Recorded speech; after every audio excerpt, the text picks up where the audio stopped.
अस्सलाम वालेकुम नाज़रीन, एक महकती और चहकती सुबह के साथ मैं हूं आपका मेजबान हन्नान बुखारी। नाज़रीन, सलाम पेश करते हैं फैसलाबाद के तमाम पैरामेडिक स्टाफ को, डॉक्टर्स को और इसके साथ साथ फैसलाबाद की इंतजामिया जिसके अंदर डीसी ऑफिस, इसके साथ साथ Faisalabad waste management, municipal corporation, civil defence और बहुत सारे महकमा एजुकेशन और बहुत सारे जो दीगर अदारे हैं, वो तमाम के तमाम लोग जो कि फ्रंट फुट वॉरियर इस वक्त बने हुए हैं और कोरोना वायरस के हवाले से खास तौर पे जंग जो है वो लड़ी जा रही है और अपने लोगों की हिफाजत के लिए तमाम तर इकदाम जो हैं वो तमाम वसाइल को बरूए कार लाते हुए इस्तेमाल कर रहे हैं। तो उनको सलाम पेश करते हैं जो कि अपनी जान को जोखिम में डाल के हमारी मदद कर रहे हैं, हमारी जानों की हिफाजत कर रहे हैं कोरोना वायरस से। और इसके साथ साथ पाक फौज जो कि सरहदों पर खड़ी होकर हमारा साथ देती है, हमारी हिफाजत करती है, दुश्मनों की गोलियों की बौछार के आगे अपना सीना कर देती है ताकि वो गोलियां हमारा चैन बर्बाद ना कर दें। और इसी के साथ साथ जहां पे सिविल इंतजामिया की बात है उसके भी शाना बशाना पाक फौज नजर आती है। तो पाक फौज के तमाम शहीदों को और इसके साथ साथ वो तमाम जवानों को जो कि सरहदों पर मौजूद हमारी हिफाजत कर रहे हैं और जो हमारी मदद के लिए सिविल इंतजामिया के शाना बशाना काम कर रहे हैं, उनको हन्नान बुखारी और सिटी न्यूज़ नेटवर्क का सलाम।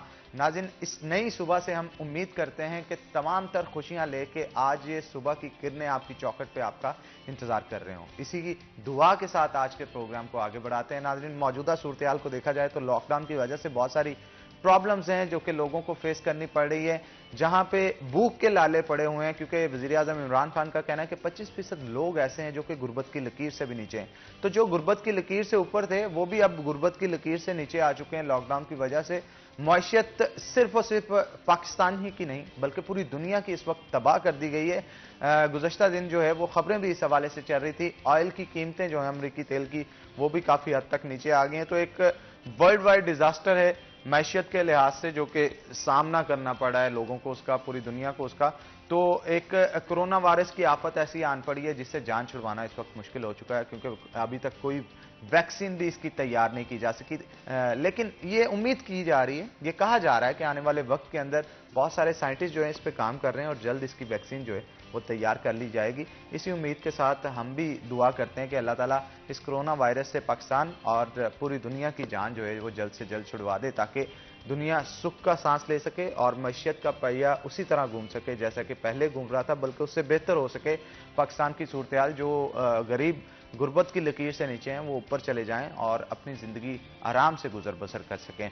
अब लॉकडाउन की वजह से अगर खास तौर पे फैसलाबाद की बात की जाए तो यहाँ पे फैशन इंडस्ट्री के जो लोग थे उनको भी बड़ी प्रॉब्लम्स का सामना करना पड़ा है, चाहे वो मॉडल्स हों या इसके साथ साथ डिजाइनर्स हों। पहले डिजाइनर्स की बात कर लेते हैं। तो डिजाइनर्स की जब बात करते हैं तो उनकी आउटलेट्स होती हैं, मुख्तलिफ थीम्स डिजाइन दिए होते हैं, मुख्तलिफ कपड़े डिजाइन करते हैं। वो समर के अलग से करते हैं, विंटर के अलग से करते हैं, बहार के अलग से करते हैं, खजां के अलग से करते हैं, कलर कलेक्शन भी मौसम के लिहाज से रखते हैं, वेडिंग सेशन के लिहाज से रखते हैं। लेकिन लॉकडाउन की वजह से तमाम काम जो है वो ठप हो चुका है और फैशन इंडस्ट्री जो कि पहले से ही बुरे हालात में थी वो मजीद बुरे हालात में आ गई है। अगर मॉडल्स की बात की जाए तो मॉडल्स जो हैं वो अब घरों पे बैठी हैं, मेकअप भी नहीं करती और मुख्तलिफ शूट्स थे उनके जो कैंसिल हो गए हैं। तकरीबन 1 महीना होने को है लॉकडाउन को और इस वजह से बहुत सारी परेशानियों का सामना करना पड़ा है। बहुत सारी प्रोफेशनल मॉडल्स जो हैं जो खास तौर पे इस पेशे से मुंसलिक थी, जिनका पेशा ही ये था कि मॉडलिंग करने के बाद जो कमाती हैं उससे अपना सिस्टम जो है वो चलाती हैं और इसके साथ साथ जो मुख्तलिफ ब्रांड्स होते हैं वो भी उनको स्पॉन्सर करते हैं कि अगर वो उनकी ब्रांडिंग करते हैं, उनके फोटोशूट करवाते हैं उनकी कलेक्शन के साथ तो उनको पे किया जाता है। लेकिन तमाम चीज़ें इस वक्त बंद है, फोटोशूट्स भी बंद हैं, टीवीसीज बनाने भी बंद कर दिए गए हैं और डिज़ाइनर्स को भी बहुत सारी मुश्किलात का सामना है। मौजूदा सूरत हाल किस तरह से फैशन इंडस्ट्री पे असरअंदाज हो रही है, इसी के लिए हमने खास तौर पे आज दावत दे रखी है। हमारे साथ उस्मान अवान मौजूद हैं जो कि डिज़ाइनर हैं फैसलाबाद के, वेलकम करते हैं आपको शो में। और उनके साथ साथ सवेरा हमारे साथ मौजूद हैं जो कि मॉडल हैं, आपको भी वेलकम करते हैं शो में। तो पहले मैं उस्मान की तरफ जाना चाहूँगा। उस्मान, क्या कहेंगे मौजूदा सूरत हाल की अगर खास तौर पर बात की जाए तो फैशन इंडस्ट्री को एक ब्रेक लग गई है। ब्रेक तो पहले भी लगी थी लेकिन इस दफा ब्रेक के साथ साथ हैंड ब्रेक भी लगी है लॉकडाउन की वजह से। तो किन मुश्किलात का सामना करना पड़ा है आपको? जी हनान भाई, सबसे पहले तो मैं जो हमारे डॉक्टर्स हैं और इसके अलावा हमारी जो सिक्योरिटी फोर्सेस हैं जो फ्रंट लाइन पे लड़ रहे हैं कोरोना से, मैं उनको अपना सैल्यूट करता हूँ। और बिल्कुल आपने बड़ी खूबसूरत बात की कि आज के मौजूदा दौर में जो हमारे करंट इश्यूज हैं, प्रॉब्लम्स हैं, एक डिज़ाइनर को वो बहुत ज़्यादा हो चुके हैं। पाकिस्तान शोबिज़ इंडस्ट्री वैसे ही बहुत क्राइसिस से गुजर रही है, लेकिन मौजूदा हालात में हम लोगों का जैसे बहुत सारी शादियां थीं, बहुत सारे लोगों के इवेंट्स थे, और जैसे ही मतलब पूरा पाकिस्तान जो है वो और पूरी दुनिया जैसे लॉकडाउन होगी, तो उसी तरह हमारा काम भी बिल्कुल बंद हो गया।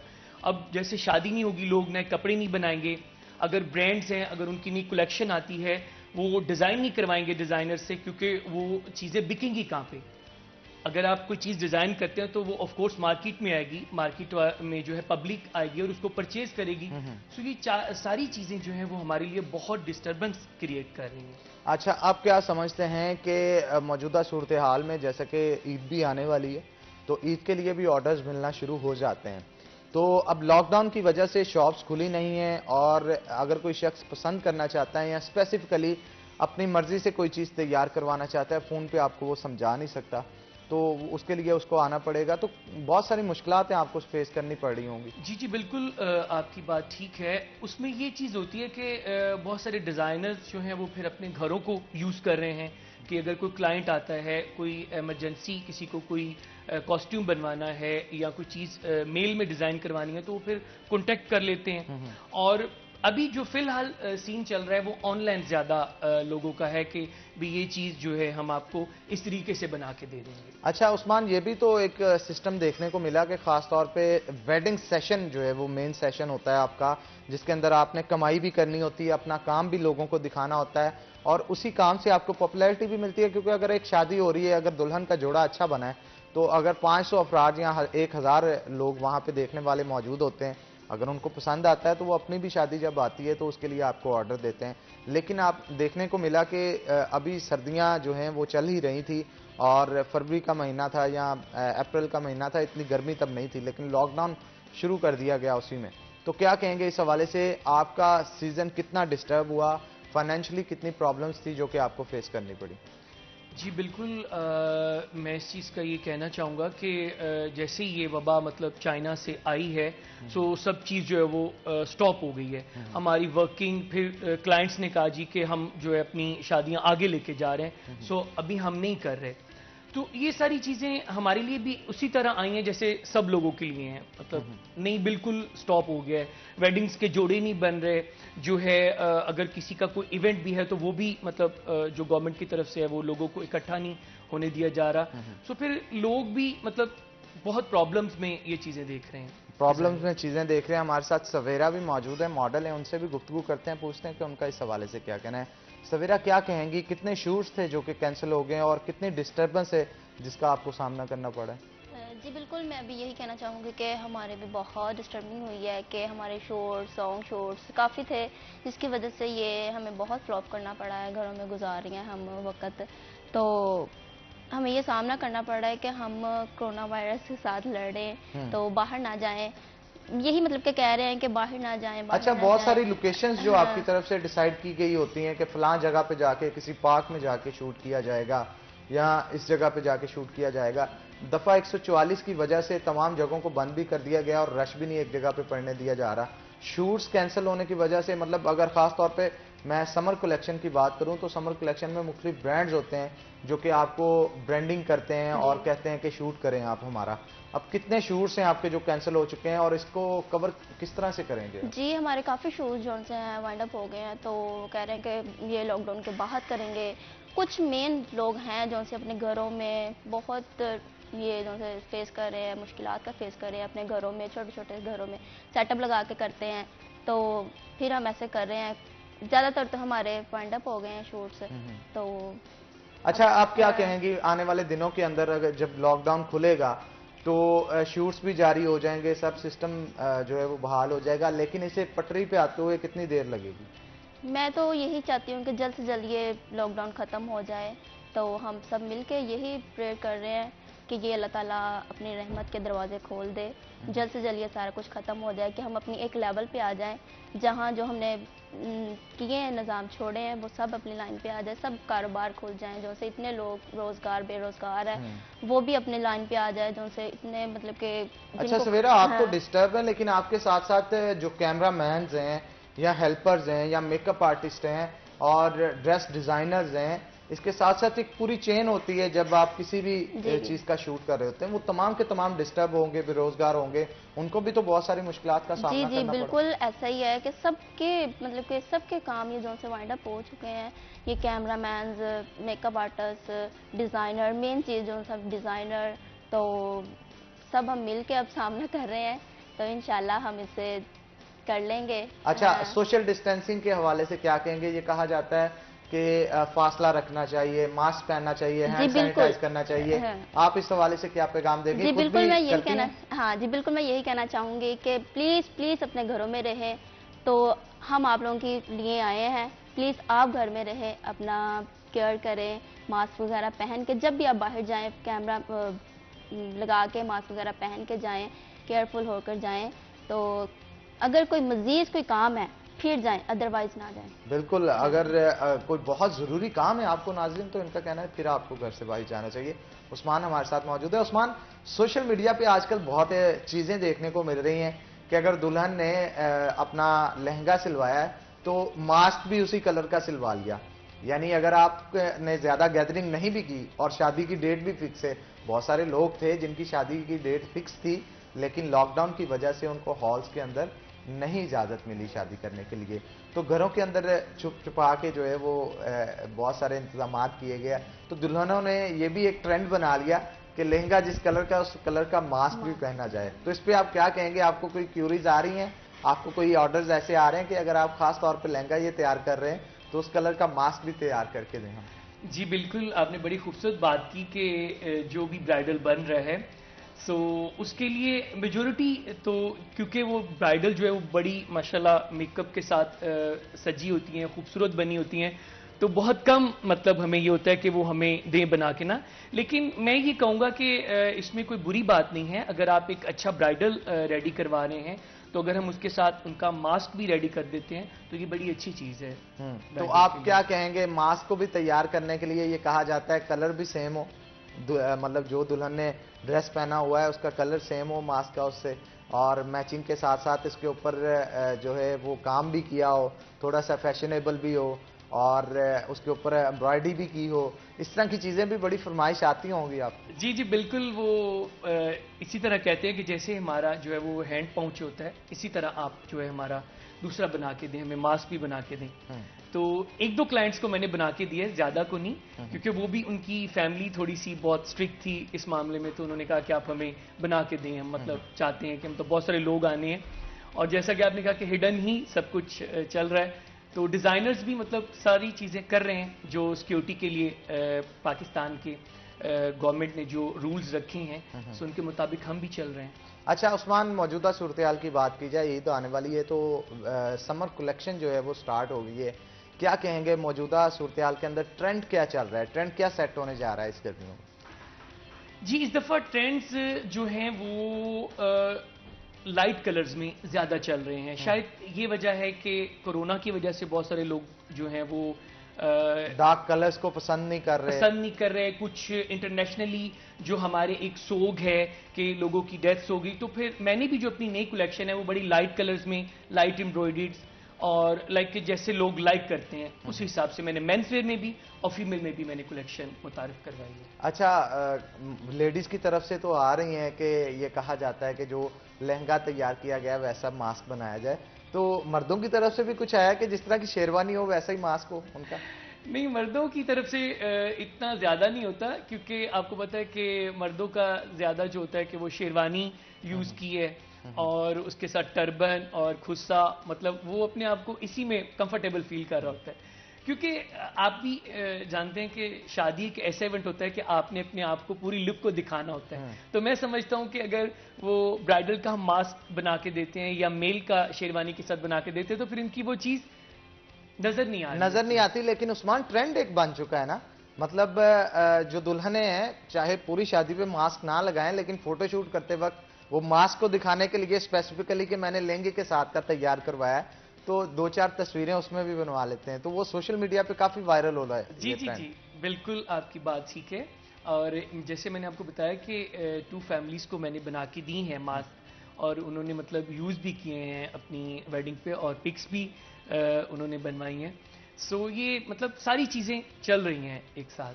अच्छा उस्मान, ये बताइएगा ये जो मास्क बना के दिया जाता है उनको, ये किस तरह का होता है? मतलब कोई स्पेसिफिक कपड़ा यूज किया जाता है जिससे जर्म्स रुकें, और ये हेल्दी भी होता है क्योंकि अगर आपके जर्म्स आ रहे हैं वो कपड़ा रोक नहीं पाता, तो उसका तो फायदा तो कोई नहीं। जी, इसमें ये होता है कि हम उसमें 2 साइड्स पे बुकरम यूज़ करते हैं, हार्ड वाला। उसमें जो है वो जर्म्स नहीं मतलब गुजरता। सो उसके ऊपर फिर कपड़ा लगा के और हैंडमेड जो सारा एम्ब्रॉयडरी होती है वो उसको फिर मतलब एक अच्छे तरीके से बनाते हैं कि जर्म से ये मतलब थोड़ा सा महफूज जर्म से बच सके। अच्छा उस्मान, मौजूदा सूरत हाल की अगर बात की जाए, ईद के ऊपर जो पार्टी वेयर्स अब तैयार किए जाएंगे वो पार्टी वेयर्स किस तरह के होंगे? लाइट कलर्स में तो होंगे, मतलब लहंगे चल रहे हैं आजकल का ट्रेंड, शरारा चल रहा है, क्या चल रहा है? थोड़ा सा इस हवाले से बताइएगा। जो लोग देख रहे हैं आपको, अगर ईद पे वो खरीदना चाहते हैं, तो ट्रेंडी तो हर शख्स होना चाहता है, तो क्या वो खरीदे? जी बिल्कुल, इस दफ़ा जो इंटरनेशनली भी और पाकिस्तान में भी जो हमारे डिज़ाइनर्स हैं वो जो है लॉन्ग शर्ट को प्रेफर कर रहे हैं, और दूसरा जो है उसके साथ स्कार्फ भी बना रहे हैं कि अगर कोई फीमेल जो है वो मास्क नहीं भी यूज़ करना चाह रही तो वो स्कार्फ उस तरह का जो है वो यूज़ करके उसको वेयर कर सकती है ईद के ऊपर। और लाइट एम्ब्रॉयडरी उसके ऊपर पार्टी ड्रेसेस के ऊपर चल रही है, थ्रेड वर्क चल रहा है, और डिफरेंट जो कट्स हैं वो बहुत आजकल मुतारफ़ करवाए गए हैं डिज़ाइनर्स की तरफ से। उस्मान क्या कहेंगे, आप ख़ास तौर पे अगर बात की जाए मौजूदा सूरत हाल के अंदर माशियत की, तो जहां तमाम कारोबार जो हैं वो डिस्टर्ब हुए हैं, उसी तरह जो फैशन डिज़ाइनर्स हैं उनको भी बहुत सारी प्रॉब्लम्स का सामना है, तो आप क्या पैगाम देना चाहेंगे? आपको किसी किस्म की गवर्नमेंट की तरफ से कोई हेल्प चाहिए हो या कोई फेवर चाहिए हो कि मौजूदा सूरत हाल के अंदर इस चीज़ की वजह से आपकी दुकानों के किराए आ गए हैं, बिल आ गए हैं, तो इसमें कोई हेल्प आपको गवर्नमेंट की तरफ से चाहिए हो, या आपकी गवर्नमेंट की तरफ से कोई ऐलान किया गया हो आपके इमदाद? जी बिल्कुल, मैं भी ये कहना चाहूँगा कि जैसे सब इंडस्ट्रीज़ हैं, इसी तरह शोबिज़ एक इंडस्ट्री है। आप डिज़ाइनर से लेके उसके साथ स्टिचर होता है, उसके साथ जो मॉडल्स होती हैं, मेकअप आर्टिस्ट होते हैं, फोटोग्राफर्स होते हैं, फिर हमारे जो सेट डिज़ाइनर के लोग होते हैं, ये पूरी एक इंडस्ट्री है। तो ये सब लोग बहुत डिस्टर्ब हैं, और मतलब मैं ये कहना चाहूँगा कि जैसे सब लोगों को रिलीफ दिया गया है, तो हमें भी, हमारी इंडस्ट्री को भी, हमारे लोगों को भी रिलीफ दिया जाए। रिलीफ दिया जाए। सवेरा की तरफ चलूंगा। सवेरा, आप बताइएगा, अब मेकअप भी बड़ा पिछले दिनों महंगा कर दिया गया, उसकी वजह से बहुत सारी प्रॉब्लम्स का सामना करना पड़ रहा है मॉडल्स को भी, तो क्या कहेंगे इस हवाले से? मेकअप को सस्ता करना चाहिए, टैक्स बहुत लगा दिया गया? जी बिल्कुल, मैं भी यही कहना चाहूँगी कि ये मेकअप तो लेडीज़ की बहुत खासियत वाली चीज़ है, तो इनको प्लीज़ आप लेस में रखें, ताकि जो सा आम लोग भी एक लड़की खरीद सके, जो सा उनका भी दिल करता है कि मैं भी वो चीज़ करूं, तो आप प्लीज़, मैं आपको यही कहना चाहूँगी कि बहुत लेस करके उनको पेश करें। जी बिल्कुल, जैसा कि आपने इनकी बात सुनी, इनका कहना था कि खास तौर पे मेकअप आइटम्स को जो महंगा कर दिया गया, उसके ऊपर जो टैक्सेस लगा दिए गए हैं, इसको कम किया जाए ताकि खवातीन जो हैं वो सजने संवरने का काम जारी रख सकें, और महंगा मेकअप जो है जिनकी सकत में नहीं है खरीदना, वो भी खरीद सकें इसे। तो इसी के साथ नाज़रीन एक ब्रेक लेंगे, ब्रेक के बाद दोबारा हाजिर होते हैं। कहीं मत जाइएगा, हमारे साथ रहिएगा।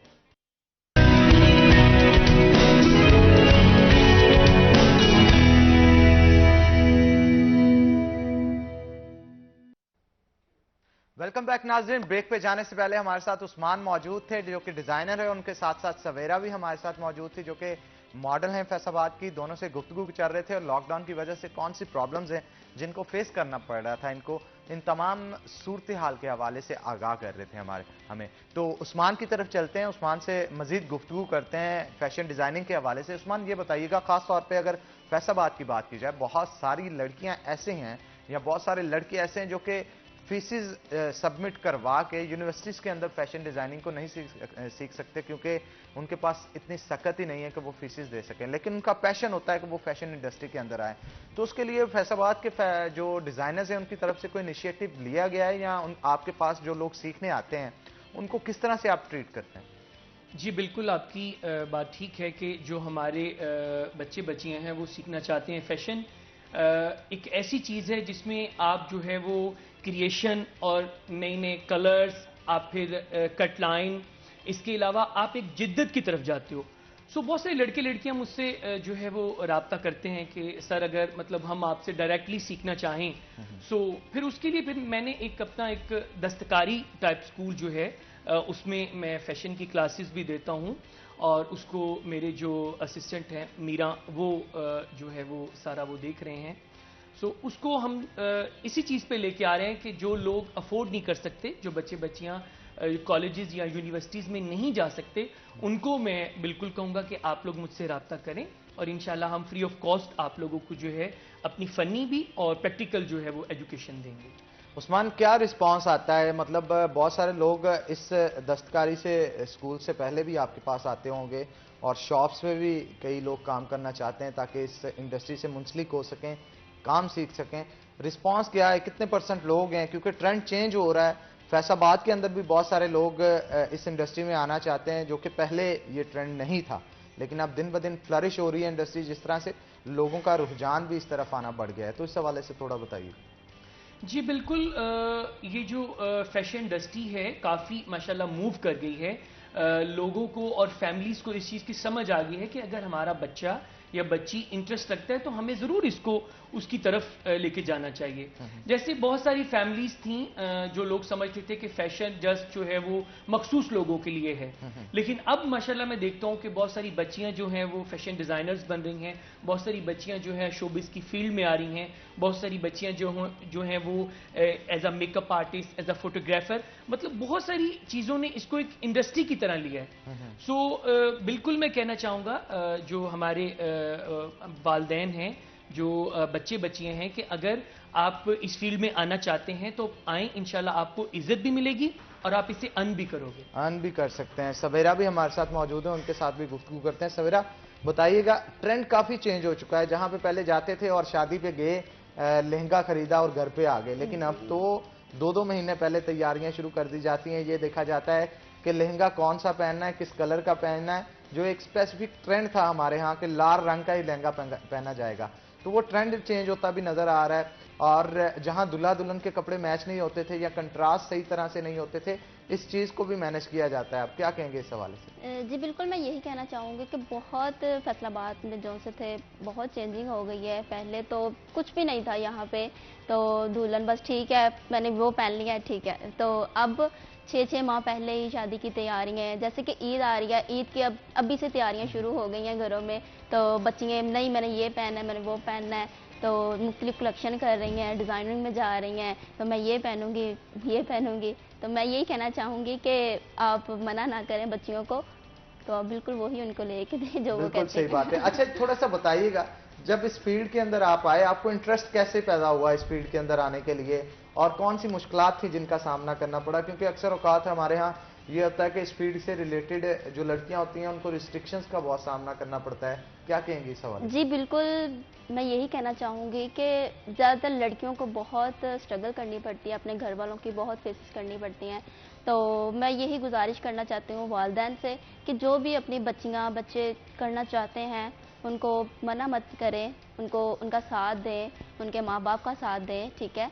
तो आप क्या कहेंगी, फ्यूचर गोल्स क्या हैं आपके? आगे जाके क्या बनना चाहती हैं, क्या काम करना चाहती हैं आप? जी, मैं तो बिल्कुल मेरा बचपन से ही शौक था कि मैं मॉडल, सुपर मॉडल बनूं। तो मैं फ्यूचर में भी यही मैं चाहती हूँ कि मेरा एक नाम हो, एक इज्जत वाला नाम हो, और मैं एक पाकिस्तान का नेम बन सकूं, पाकिस्तान की एक कौम बन सकूं और इनका बिल्कुल, साथ आप दे कह रहे हैं सकूं। कि पाकिस्तान को रिप्रेजेंट कर सके जी दूसरे मुल्कों के अंदर भी, जी और बिल्कुल। एक बड़ा नाम फैशन इंडस्ट्री के अंदर जी आप बना बिल्कुल। सके। तो उस्मान भी हमारे साथ मौजूद हैं। उस्मान, क्या कहेंगे आप? अब तक जो काम कर चुके हैं वो तो आपने कर लिया, फ्यूचर गोल्स क्या होंगे आपके? डिजाइनिंग जो है वो किस तरफ लेके जाएंगे? क्योंकि ब्राइडल कॉचियर वीक भी होता है और उसमें भी आप पार्टिसिपेट कर चुके हैं, और मजीद भी बड़े प्लेटफॉर्म्स हैं। फ्यूचर गोल्स क्या हैं आपके? मैं बिल्कुल आपकी बात ठीक है कि मैं इसको जो है फैसलाबाद को मैं एक अच्छे लेवल पे फैशन इंडस्ट्री में लेके जाना चाहता हूँ कि यहाँ माशाल्लाह से बहुत सारी टेक्सटाइल वर्क कर रही हैं, डिज़ाइनर्स काम कर रहे हैं, जो फैशन के रेलेवेंट डिज़ाइनर्स हैं वो काम कर रहे हैं, लेकिन उनको चीज़ नहीं मिलती जो अकॉर्डिंग टू लाहौर और कराची के लोगों को मिलती है। सो इस चीज़ पे मेरा काफ़ी वर्क है कि हमारी जो डिज़ाइनिंग है, हमारे जो ब्राइडल वर्क है, हमारा पार्टी ड्रेसेस का है, ये टेक्सटाइल डिज़ाइनिंग का है, उसकी हम जो है लाहौर में, कराची में एग्जीबिशंस करवाएं विद डिज़ाइनर्स और लोगों तक ये अपना पैगाम पहुंचाएं कि जो फैसलाबाद के भी लोग हैं, फैसलाबाद के डिज़ाइनर्स हैं, वो भी किसी से कम नहीं है। अच्छा, फैसलाबाद के डिजाइनर्स किसी से कम हो भी नहीं सकते, लेकिन ये देखने में आती है कि अगर टेक्सटाइल सेक्टर सबसे बड़े फैसलाबाद के अंदर है, क्योंकि मैशियत में रीढ़ की हड्डी का किरदार भी फैसलाबाद अदा कर रहा है, इसी के साथ साथ बड़ी मिल्स टेक्सटाइल्स यहाँ पे हैं, तो टेक्सटाइल्स के अंदर बहुत सारे बड़े ब्रांड जिनके अंदर खास तौर पे प्रिंटिंग होती है, वो प्रिंटिंग के लिए डिजाइनर्स जो हैं फैसलाबाद के बाहर से हायर किए जाते हैं। मोस्टली ये देखने को मिला। फैसलाबाद के डिजाइनर्स को यहाँ की इंडस्ट्री चांस क्यों नहीं देखती? क्या ड्रॉबैक है इसके पीछे? बिल्कुल यही बात है कि हम लोग जो है लाहौर से एक्सपेंसिव डिजाइनर भी और प्रिंटर भी तो लाना पसंद करेंगे, लेकिन फैसलाबाद के बच्चे जो माशाल्लाह से 4 इयर्स भी ग्रेजुएट कर रहे हैं, 2 इयर्स भी अपना डिप्लोमा कंप्लीट कर रहे हैं, हम उनको वो चीज़ नहीं करते। सो मैं रिक्वेस्ट करना चाहूँगा फैसलाबाद टेक्सटाइल इंडस्ट्री से कि आप लोग जो फैसलाबाद हमारे 2 इदारे हैं गवर्नमेंट के, जो बच्चे पढ़ के आते हैं और माशाल्लाह बिल्कुल वो प्रैक्टिकली काम करके आते हैं, आप उनको मौका दें।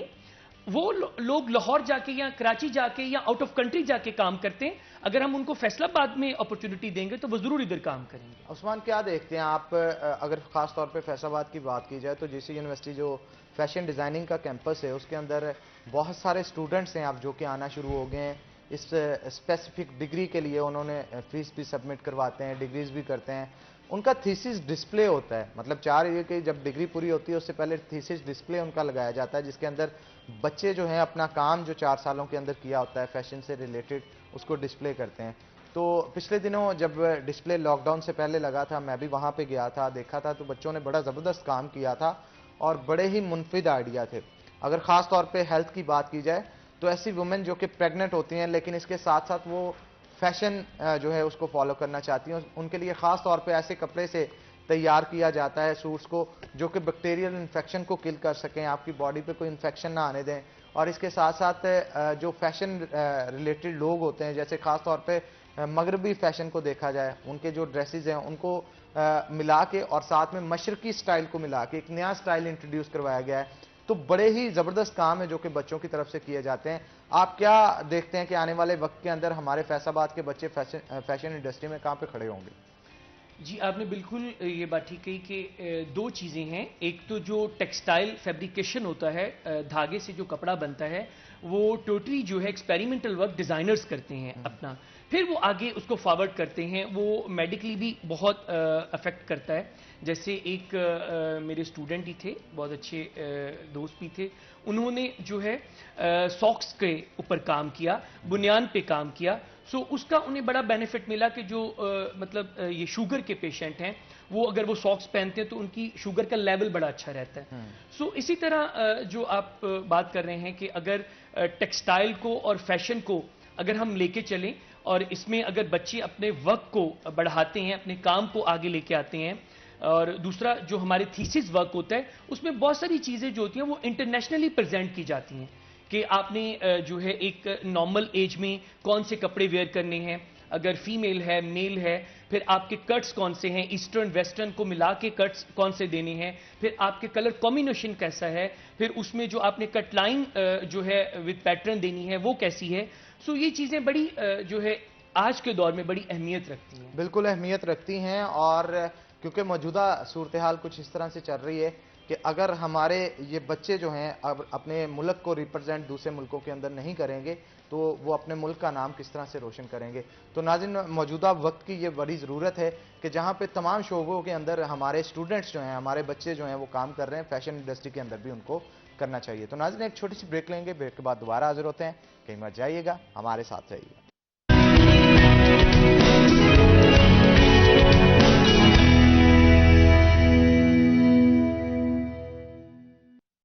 बिल्कुल पहले ये होता था कि लड़कियां सिर्फ जो है वो शॉल कैरी करती थी, लेकिन अब लड़के भी किसी से कम नहीं है। मोस्टली मैं तो मतलब मेहंदी के लिए भी शॉल और मैचिंग शूज, वेस्ट कोट और कुर्ता जो है वो मतलब पूरा पैकेज जो उनको बना के देना होता है। सो इसी तरह फिर आपका जो बारात का है, बारात में भी एम्ब्रॉयडरी शॉल होती है, फिर टर्बन भी एम्ब्रॉयडरी की आजकल लाइक कर रहे हैं, शूज भी एम्ब्रॉयडरी के लाइक कर रहे हैं, शेरवानी भी जो है वो हेवी लाइक कर रहे हैं। और इसी तरह जो है थर्ड डे जो हमारा वलीमा आ जाता है, सो उसके लिए भी बहुत सारे प्रिंस कोट जो हैं वो हैंडमेड, और उनके साथ भी बहुत सारे लोग शॉल्स लेते हैं। सो शॉल का बड़ा ट्रेंड आ चुका है हमारे फैशन में। शॉल्स का एक ट्रेंड है जो कि आ चुका है और आना भी चाहिए, क्योंकि ये ट्रेंड जब चेंज होता रहता है तो इसके साथ साथ बहुत सारी नई चीजें जो देखने को मिलती हैं, और नई चीजें जब चेंज आता है तो वो बेहतरी के लिए ही आता है। लेकिन अगर खास तौर पे फैसलाबाद पाकिस्तान के चेंज की बात की जाए, जब गवर्नमेंट आई थी तो बहुत सारी उम्मीदें वाबस्ता थी, जहां फैशन इंडस्ट्री के लोगों की उम्मीदें भी तो वाबस्ता होंगी इमरान खान के साथ, लेकिन वो पूरी हो पाई आपकी या नहीं?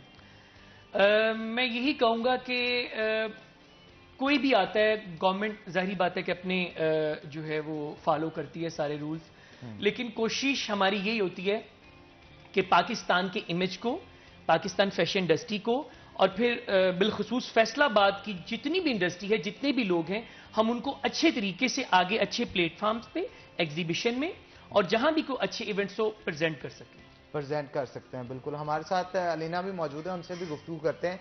क्या कहेंगे, मेकअप को पिछले दिनों महंगा कर दिया गया था, बहुत सारी प्रॉब्लम्स को फेस करना पड़ा होगा, बहुत सारी प्रॉब्लम्स को फेस करना पड़ा। मैं कहती हूँ कि मेकअप को महंगा करके क्या इनको मिल जाना है, मतलब क्यों ऐसा क्यों ये लोग कर रहे हैं। अब देखिए हमारी जो फील्ड है ब्यूटिशियन की, मॉडलिंग की, यहाँ पे अगर हम बहुत ज़्यादा कॉस्टली चले जाते हैं, ठीक है, हर चीज़ बहुत ज़्यादा कॉस्टली है, तो एक आम बंदा किस तरह लेगा। अब अच्छा, आपको फैशन शूट्स पे मेकअप की जरूरत पड़ती है, इसके अलावा जब पार्टीज पे जाना होता है या वेडिंग के लिए खास तौर पे शूट्स करने होते हैं, उसके लिए भी तो मेकअप की जरूरत होती है। जी बिल्कुल। तो अब एक्सेसिव अमाउंट में यूज करना होता है, पहले जो कॉस्ट आती थी अब जो कॉस्ट आती है, कितना फर्क है उसमें?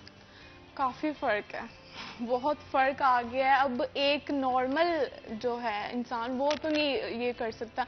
चलो हम तो मॉडल्स हैं, हमने शूट्स पे जाना है, हम तो ये कर लेंगे, लेकिन आजकल ये एक पैशन बन गया ना लड़कियों का कि जी मेकअप तो हमने करना है, मेकअप के बगैर तो कहीं जाना नहीं, घर से बाहर तो निकलना नहीं। लेकिन अब उतनी आवाम जो है इसको बहुत ज़्यादा कॉस्टली, हर चीज़ को कॉस्टली। अच्छा उस्मान, आप क्या कहेंगे, जब मेकअप को गवर्नमेंट की तरफ से महंगा जब किया गया तो रिस्पांस क्या देखने को मिला? क्योंकि जब मॉडल आपने मॉडलिंग करवानी होती है या खास तौर पे डिजाइनर ड्रेस पहना के शूट करवाना होता है, तो तमाम चीजें आप ही की तरफ से प्रोवाइड की जाती हैं, मेकअप भी आप ही की तरफ से प्रोवाइड किया जाता है, तो कॉस्ट इफेक्टिव तो होगी ये चीजें? जी बिल्कुल। जब एक शूट कॉल की जाती है उसके ऊपर मतलब हर चीज़ जो है डिज़ाइनर लाइनअप कर रहे होते हैं, तो मेकअप भी मेन चीज़ होता है, क्योंकि एक मॉडल को आपने अपना ड्रेस जो है पहना के उसको प्रेजेंट करना है। तो ज़ाहिरी बात है कि बहुत सारे एक्सपेंस बढ़ गए हैं। मतलब आपकी जो मेकअप किट्स थी या आपके जो ये आई लैशेज और मतलब बहुत सारी एसेसरीज जो मेकअप में यूज़ होती हैं वो बहुत एक्सपेंसिव चले गई हैं। जहाँ पे हम पूरा स्टॉक लेते थे अब थोड़ा थोड़ा करके लेके आते हैं कि एक मेकअप के बाद जब दूसरा हमारा शूट होगा हम उस पर वो चीज़ परचेज कर लेंगे। ठीक है, परचेज कर सकते हैं, लेकिन आपके साथ साथ बहुत सारे डिज़ाइनर्स और भी होंगे जो कि अब परेशानी में आगे होंगे लॉकडाउन की वजह से। ऑनलाइन काम स्टार्ट कर दिया गया है, ऑनलाइन काम के अंदर उतनी ही अर्निंग हो रही है जितनी लॉकडाउन से पहले होती थी? नहीं, मैंने तो अभी तक ये चीज़ देखी है, क्योंकि सब कुलीग डिज़ाइनर से जो है वो कंसल्टेंसी चलती रहती है ये लॉकडाउन के बारे में। सो बहुत सारे तो बहुत परेशान हैं कि मतलब अब जिन क्लाइंट्स के मतलब डिलीवरीज देनी थी, जिनके कपड़े बिल्कुल बन गए हैं, अब जो हमारे वर्कर्स थे उनको तो हमने पे कर दिया है, लेकिन आगे क्लाइंट्स कहते हैं कि हमारी तो शादी जो है वो कोई कहता है 2 मंथ चले गई है 3, और कोई कहता है कि आफ्टर लॉकडाउन, मतलब इसका पता नहीं अब कब ये चीज़ें ख़त्म होती हैं। सो ऑनलाइन इतना ट्रस्ट नहीं होता, क्योंकि ये मतलब ब्राइडल्स जो हैं वो थोड़े से एक्सपेंसिव होते हैं, और आम रूटीन के कपड़ों से इनकी जो चीज़ है, जो हमारी बुकिंग्स होती हैं वो स्टूडियो में ज़्यादा मतलब मुनासिब होती हैं। तो उस्मान, इस हवाले से भी थोड़ा बताइएगा, एक और ट्रेंड आजकल चल रहा है कि रॉ मटेरियल को यूज़ करके आप पार्टी वेयर तैयार करते हैं, कैजुअल वेयर तैयार करते हैं, तो वो सस्ता भी पड़ता है और फैशन में भी काफ़ी ज़्यादा बेहतर होता है। तो इस हवाले से थोड़ा सा बताइएगा कि रॉ मटेरियल को यूज़ करते हुए आप कौन सी ऐसी चीज़ें जो बना रहे हैं जो कि चीप, कॉस्ट में भी चीप हों और दिखने में भी अच्छी हों? मैं ये कहता हूँ कि फैशन ये नहीं होता कि जस्ट आपने एक्सपेंसिव जो है चीजें परचेज की या एक्सपेंसिव शॉप पे जाके आपने कोई चीज लेके वेयर कर ली।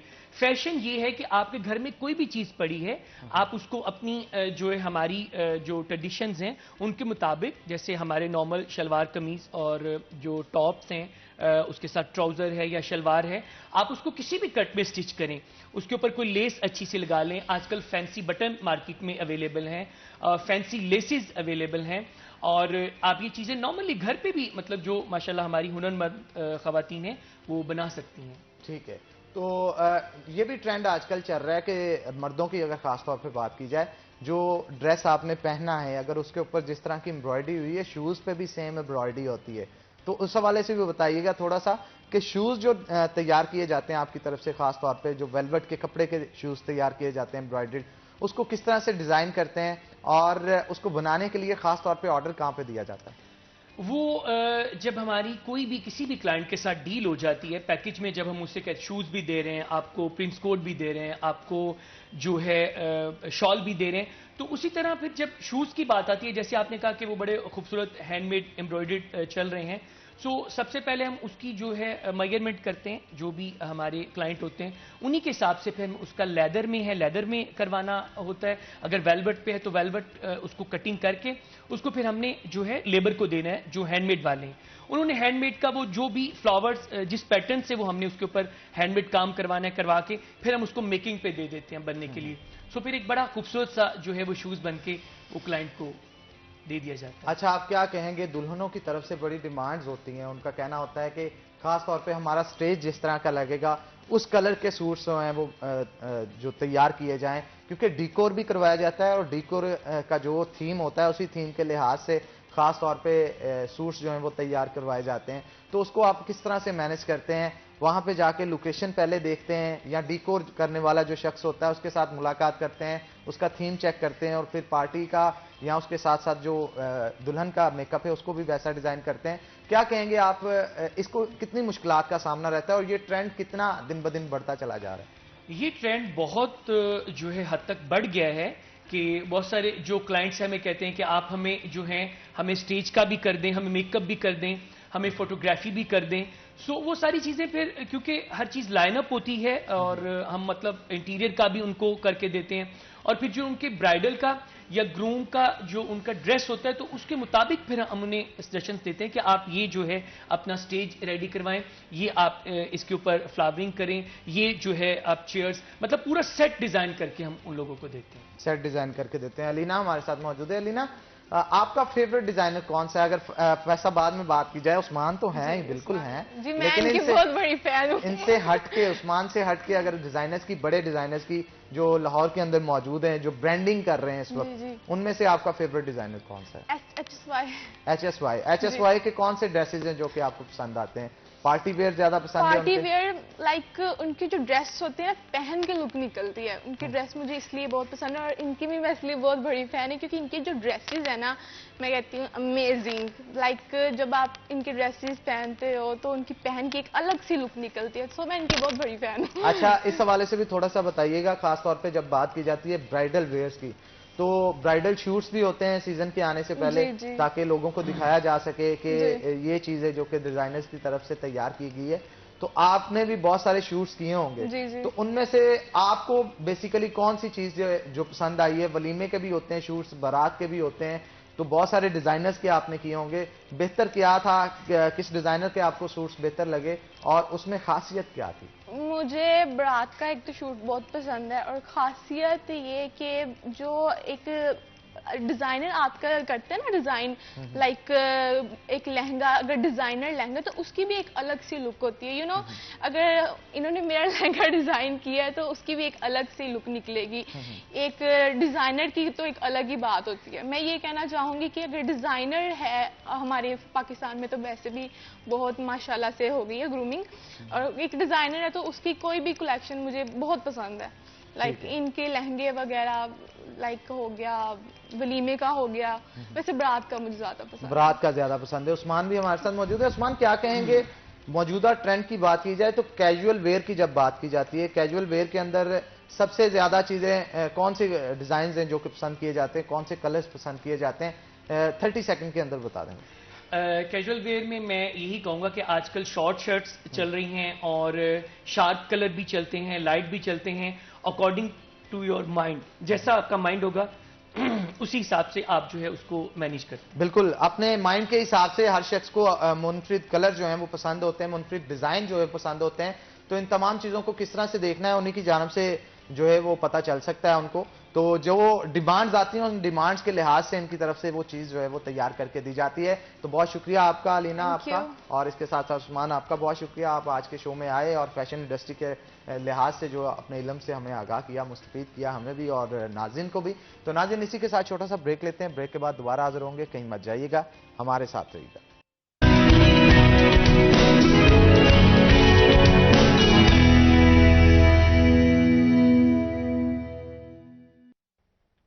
वेलकम बैक नाज़रीन। ब्रेक पे जाने से पहले हमारे साथ बहुत सारे जो हैं वो फैशन इंडस्ट्री से रिलेटेड लोग मौजूद थे। ब्रेक के बाद हमें खास तौर पे ज्वाइन किया है अब्बास हैदर शेख ने, जो कि क्लॉथ बोर्ड के जनरल सेक्रेटरी भी हैं। तो वेलकम करते हैं आपको शो के अंदर। नाज़रीन, आपको बताते चले कि लॉकडाउन की वजह से कपड़े की इंडस्ट्री के जितने भी लोग हैं उनको शदीद मुश्किलात का सामना रहा है। बहुत सारे लोगों को मुश्किलात का सामना, लेकिन खास तौर पे बड़े अगर मार्जिन की बात की जाए, बड़े नुकसान की बात की जाए, तो क्लॉथ बोर्ड के जो लोग हैं उनको बहुत सारी प्रॉब्लम्स फेस करनी पड़ी। अब वो किस तरह से फेस करनी पड़ रही है मैं आपको बताता हूं।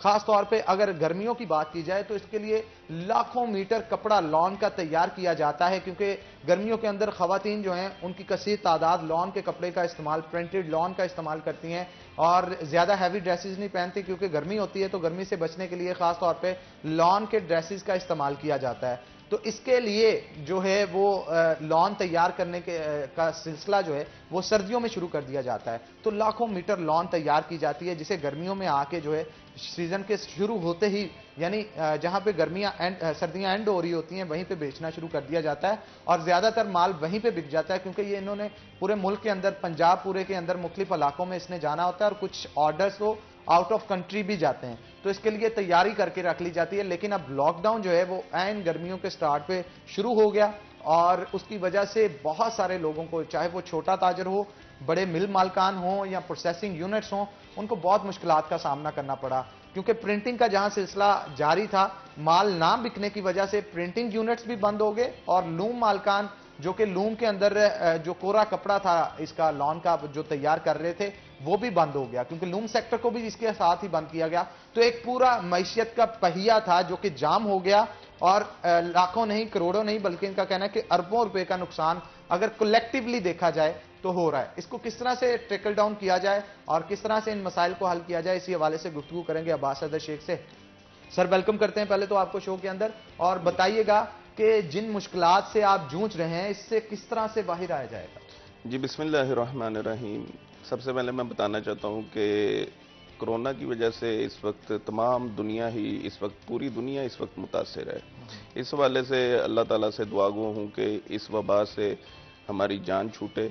और मैं ये बताना चाहता हूँ कि ये लॉकडाउन जब से हुआ है तब से हमारी लूम इंडस्ट्री टोटल बंद है, उसके बाद सूतर मंडी बंद है, ग्रे क्लॉथ बंद है, ये कपड़े की दुकानें बंद हैं, बड़े वो आउटलेट बंद हैं, हर चीज़ इस वक्त बिल्कुल पहिया जाम हो चुका है। हमारी लूमों पर तकरीबन 2 करोड़ मीटर डेली की प्रोडक्शन थी, जो इस वक्त बिल्कुल ज़ीरो हो गई है।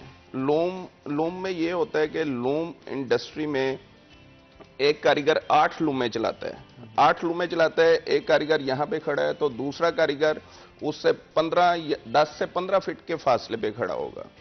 मेरे ख्याल से इस तरह की इंडस्ट्री को इन्हें शुरू दिन से ही चलते रहना देना चाहिए था, ताकि ये मुल्क की मईशत का पहिया चलता रहता।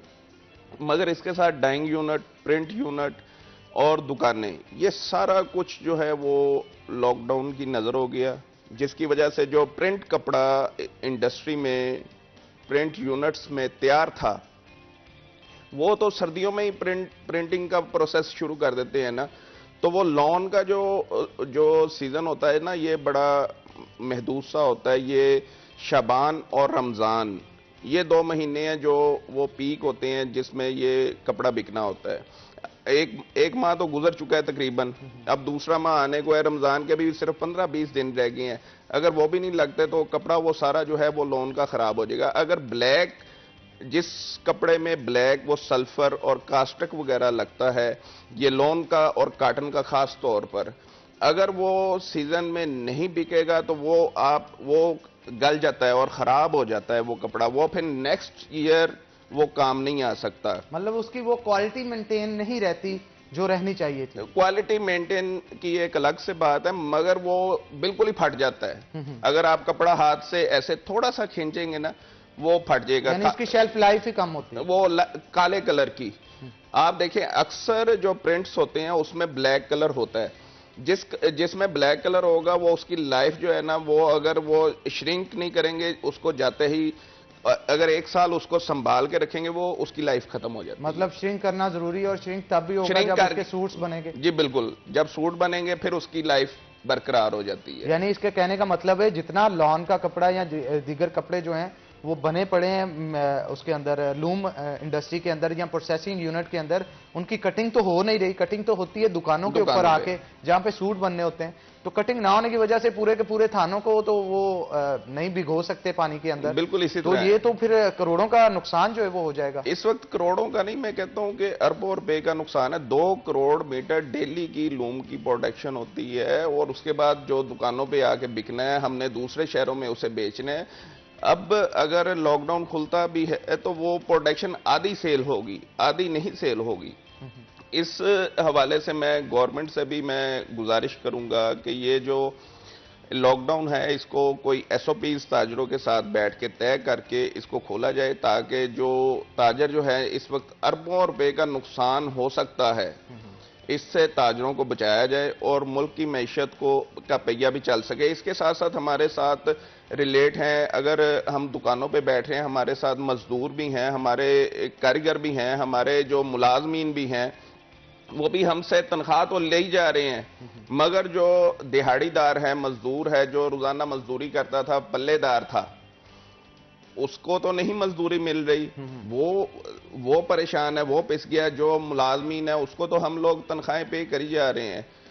हम चाहते हैं कि ये हमारे साथ जिस तरह गला मंडी में काम हो रहा है SOPs के साथ, सोशल डिस्टेंसिंग रखने के सोशल डिस्टेंसिंग के साथ, और इसके साथ साथ जो सब्जी मंडी है, सब्जी मंडी में भी आप देखें कि कारोबार हो रहा है। गेट्स लगा दिए गए हैं, हैंड सैनिटाइज करके चीजें दी जाती हैं, और ज्यादातर ताजों की अभी डिमांड भी यही है कि मार्केट्स को खोल दिया जाए, SOPs तय कर दिए जाए, उस SOPs पे अमल करने के बाद जो है हम मार्केट को खोलेंगे ताकि किसी किस्म का नुकसान ना हो। जी बिल्कुल, हम हुकूमत के साथ शाना बशाना चलने के लिए तैयार हैं।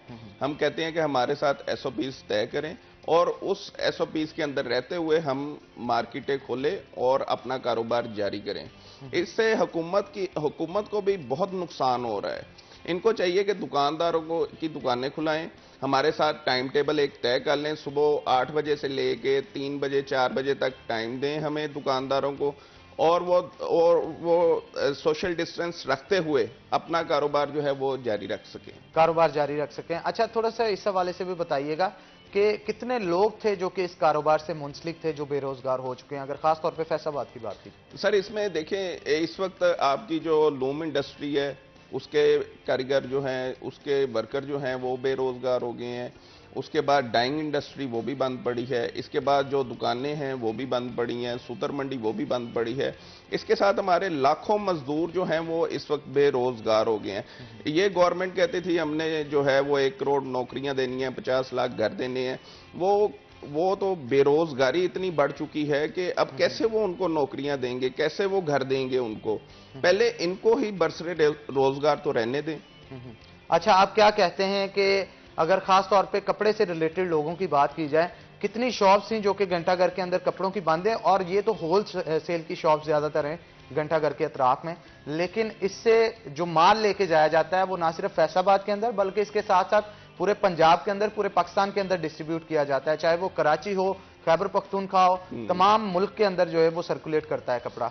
तो आप किस तरह से कहेंगे कि कितने ताजर हैं जो कि डेली वेजिस पे काम कर रहे थे, जो कि इस पेशे से मुंसलिक थे, लेकिन लॉकडाउन की वजह से अब उनको मुश्किलात उठानी पड़ रही? जी, यहाँ पर आपकी बात बिल्कुल ठीक है। यहाँ पर जो कपड़ा मार्केट है वो तो होलसेल मार्केट है। इसमें भी जो है पूरे पाकिस्तान में जो है वो कपड़ा सप्लाई हो रहा था। गुजरांवाला, लाहौर, कराची, हर जगह यहाँ से कपड़ा सप्लाई हो रहा था।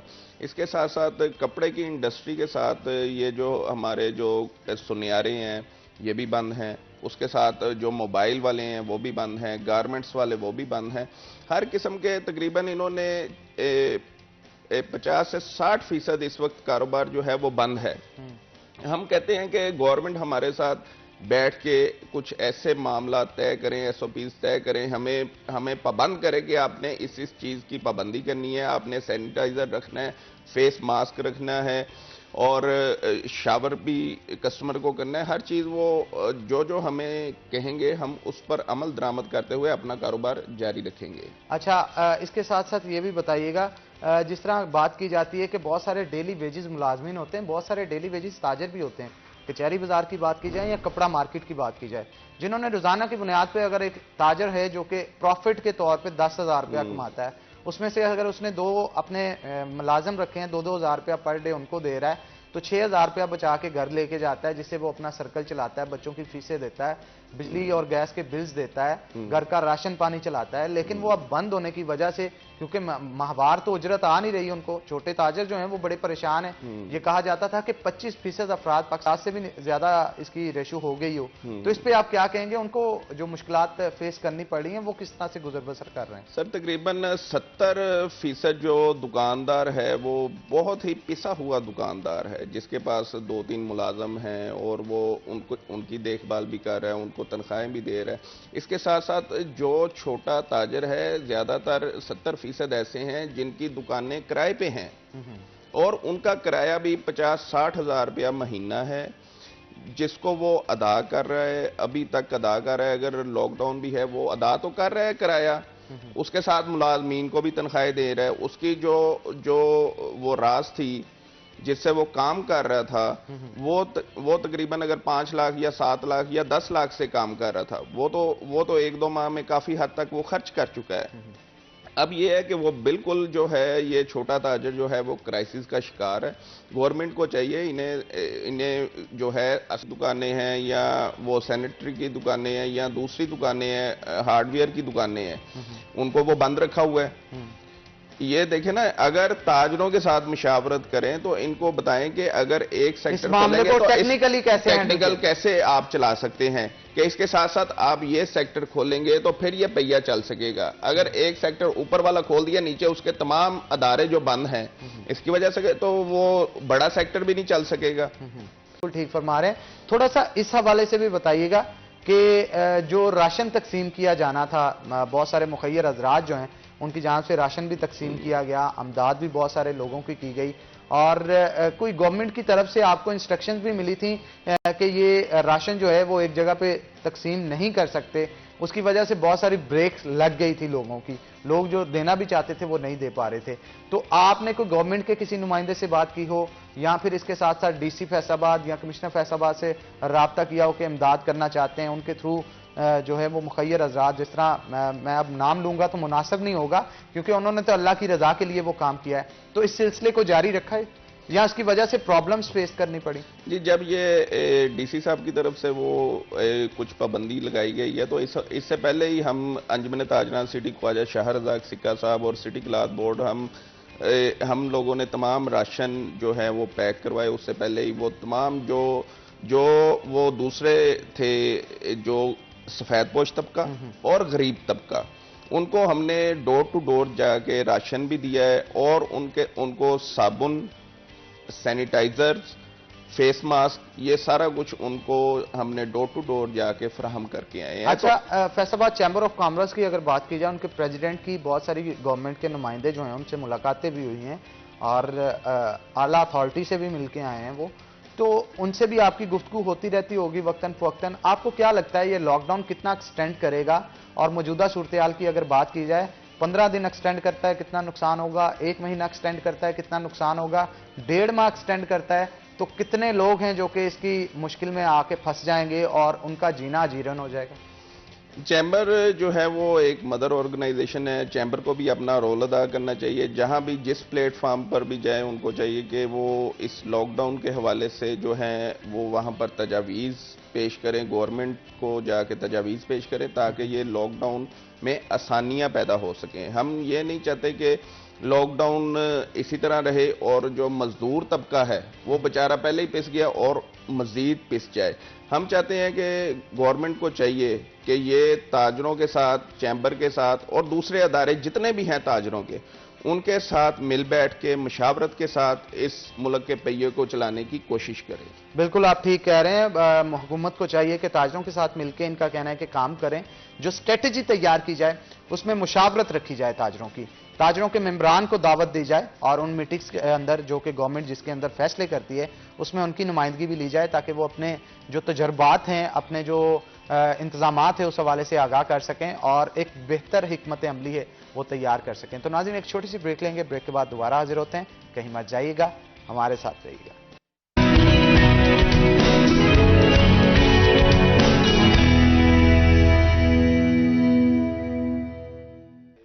वेलकम बैक नाज़रीन। ब्रेक पे जाने से पहले हमारे साथ अब्बास हैदर शेख मौजूद थे जो कि जनरल सेक्रेटरी हैं फैसलाबाद क्लॉथ बोर्ड के।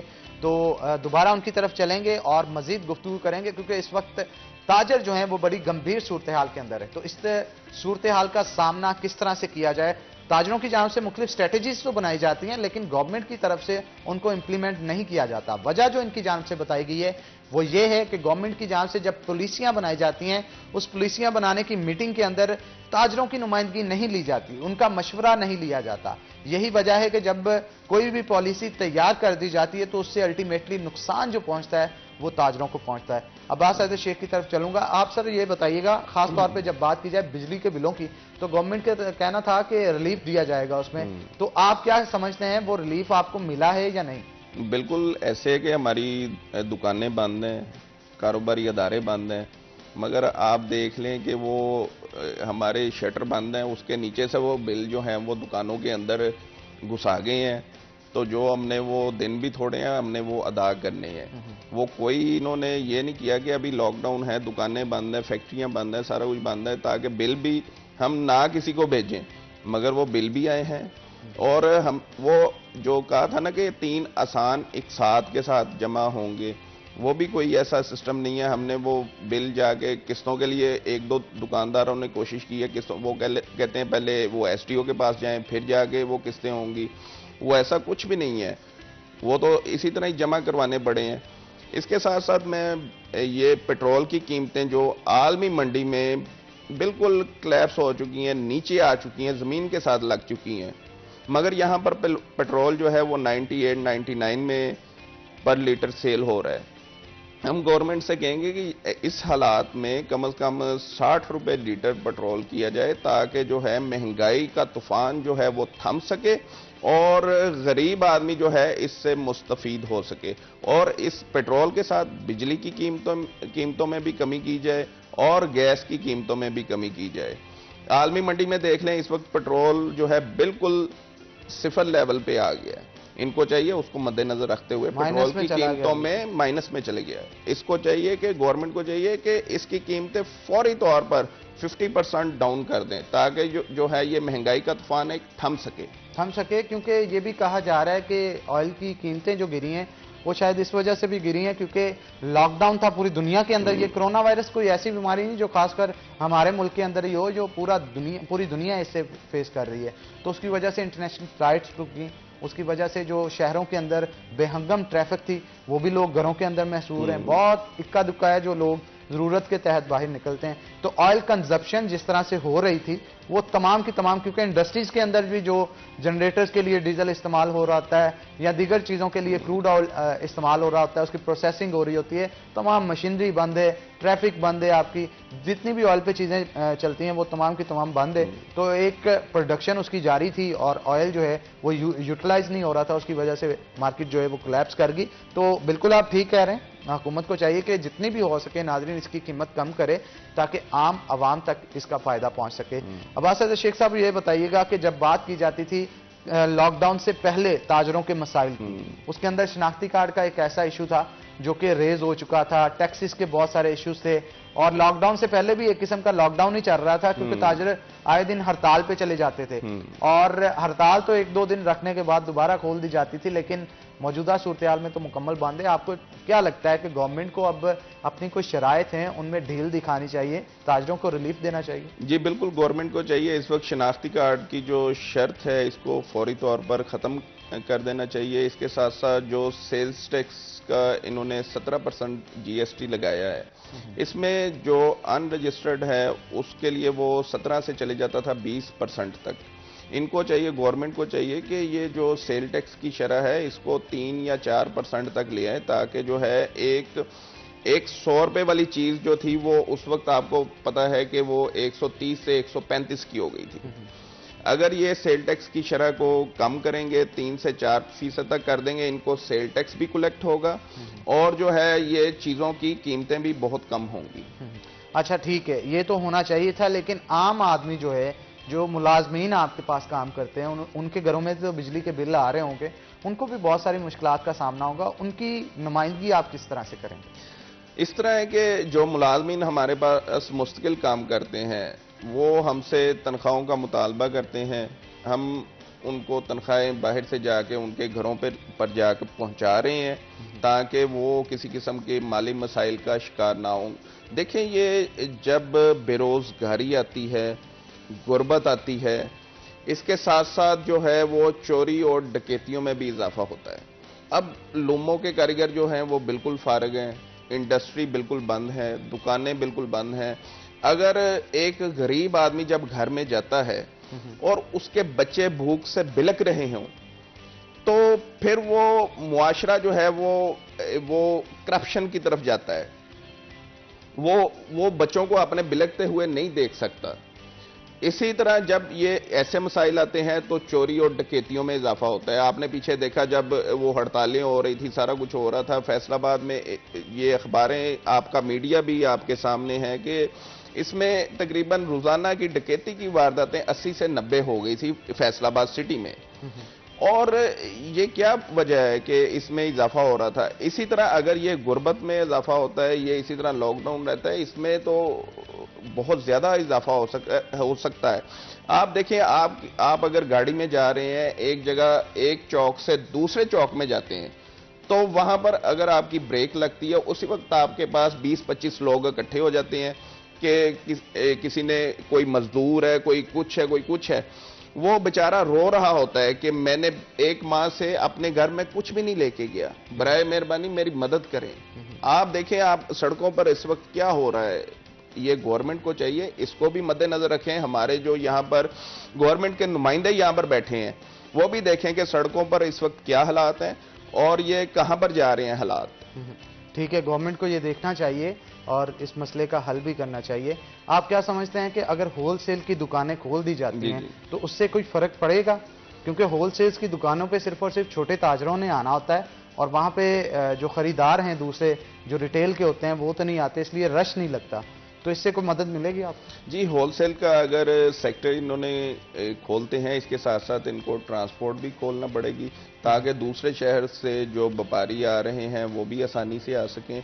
अगर ये होलसेल सेक्टर खुलता है, इसके साथ साथ परचून सेक्टर को भी खोलना पड़ेगा ताकि वो परचून सेक्टर पे ही वो माल जाके बिकना है। इनको चाहिए ये हमारे साथ जो है बैठ के SOPs तय करें। हर दुकानदार अपनी दुकान पे सैनिटाइजर रखे, फेस मास्क रखे। अगर कोई कस्टमर उसके पास चल के आता है वो उसको सबसे पहले मास्क लगाए, उसके साथ वो उसके हाथ साफ करवाएं और फिर अपनी दुकान के उसका टेम्परेचर भी हम चेक करेंगे ताकि उसका अगर टेम्परेचर ठीक नहीं है तो वो उस अदारे में काम नहीं कर सकता, ताकि अगर खुदा न खास्ता वो इन्फेक्टेड है तो उसकी वजह से दूसरे लोगों को जो है वो इन्फेक्शन होने के चांसेस ना हो। तो आप क्या कहेंगे, मौजूदा सूरत हाल को अगर देखा जाए तो ज़िले इंतजामिया की जानिब से बड़ा काम बेहतर अंदाज में किया जा रहा था, लेकिन एक पैनिक क्रिएट हो चुका था माशरे के अंदर, हमारे शहर के अंदर। लोगों को यूं महसूस होता था कि लॉकडाउन पता नहीं कितनी देर चलेगा और उसकी वजह से घरों के अंदर राशन इकट्ठा करना शुरू कर दिया था। और कुछ लोग तो बीच में इस तरह के भी थे, अगर वो मुखैर हज़रात से मदद इमदाद ले रहे थे, राशन ले रहे थे, तो 2-2, 3-3 बार मुख्तलिफ लोगों से ले जाते थे। तो इस तरह से गरीब का हक जो उसे मिलना चाहिए था, जो सफेद पोश था, उसे नहीं मिल पाया। खासतौर पे अगर मैं घंटाघर के अतराफ की बात करूं तो घंटाघर के अंदर बहुत सारे ताजर हैं जो कि आके वहां पे ट्रक लगा के सामान जो है वो लोगों के अंदर तकसीम करते थे। लेकिन गिने चुने वही 40 से 50 लोग जो रोजाना की बुनियाद पे वहां पे मौजूद होते थे, बार बार वही नजर आते थे। आप क्या समझते हैं कि ये चीज गलत है? लोगों के घरों तक पहुंचाने के लिए आपकी तंजीम की तरफ से जो काम किया गया, किस तरह से इसे तय किया गया और किस तरह से लोगों तक पहुंचाया गया सामान? सर इस तरह है कि मैं वही बात करूंगा कि अंजुमन ताजरान सिटी फैसलाबाद ख्वाजा शाहरजाद सिक्का और हमारी पूरी टीम ने उनके साथ जो है वो लोगों के डोर टू डोर जाके राशन तकसीम किए, क्योंकि सफेद पोश कहीं जाके हाथ को इस तरह नहीं करता। सफेद पोश जो है वो किसी को ये भी नहीं बता सकता कि मैं इस वक्त इन मुश्किलात का शिकार हूं। जब हमारे आका नबी करीम सल्लल्लाहु अलैहि वसल्लम ने जो फरमाया है कि सबसे पहले अपने अजीज़ों कर्ब, फिर अपने हमसायों में, फिर उसके बाद बाहर जाके जहां पर जो गरीब है उनको इमदाद फराहम की जाए। हम लोगों ने भी इसी तरह अजीज़ों कर्ब जो पता है कि वो गरीब घर है उसको भी जाके राशन फराहम किया, उसको अखराजात दिए, सारा कुछ किया है। इसके साथ साथ दोस्तों को भी चाहिए कि जो मुखैर हज़रात हैं उनको चाहिए कि जो तो वो खींचातानी के साथ राशन वगैरह या कुछ भी जाके बांटे वो ले जाते हैं, वो उन्होंने तो हर जगह से वो इकट्ठा कर ही लेना है। इनको चाहिए जो गरीब इलाके हैं उनमें जाके डोर टू डोर राशन जो है वो तकसीम करे। यहाँ पर अगर सड़क पर राशन तकसीम करेंगे, जो जोरावर होगा वो तो राशन इकट्ठा कर लेगा, जो गरीब है या बूढ़ा है बेचारा, जो ज़ईफ है वो बेचारा तो लाइन में भी नहीं लग सकता। बिल्कुल आप ठीक फरमा रहे हैं। तो नाज़रीन, इसी के साथ छोटा सा ब्रेक लेंगे, ब्रेक के बाद दोबारा हाजिर होते हैं। कहीं मत जाइएगा, हमारे साथ रहिएगा।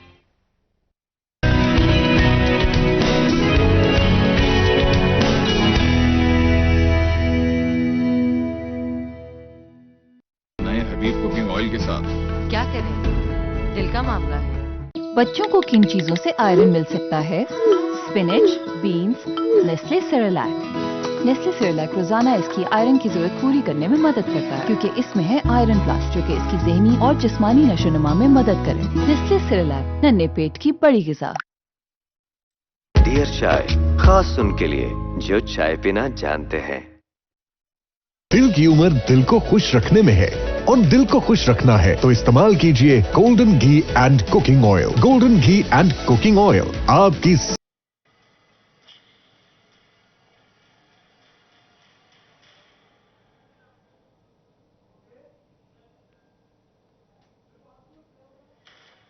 ताजर कहीं दिहाड़ियां भी लगा रहे हैं, देखने में आया है बहुत सारे ताजर। जब मैं अगर कल की बात करूं, कल मैं बजाते खुद रिपोर्टिंग के लिए घंटाघर चौक में जब गया तो वहां पे मैंने देखा गाड़ियां इतनी लगी हैं, बाइक्स इतनी लगी हैं तमाम बाजारों के अंदर, लेकिन रश जो है बिल्कुल भी नहीं है।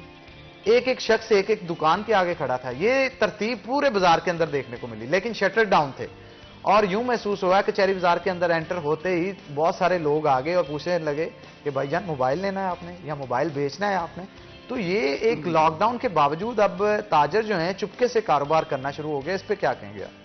सर आपके इल्म में है कि 1 माह हो गया लॉकडाउन है, हमारी जो ताजर बरादरी है वो पिस चुकी है इसमें, और जो हमारे पास जो वर्कर हैं वो अपनी तनख्वाहें मांग रहे हैं, वो सारा कुछ मांग रहे हैं। वो इसके मद्देनजर जो 60 से 70% दुकानदार है ना, वो हैं बिल्कुल जिन्होंने आज काम करना है और रात को अपने मजदूर को, अपने वर्कर को वो पे करना है। अच्छा, वो ये है कि जो छोटा दुकानदार है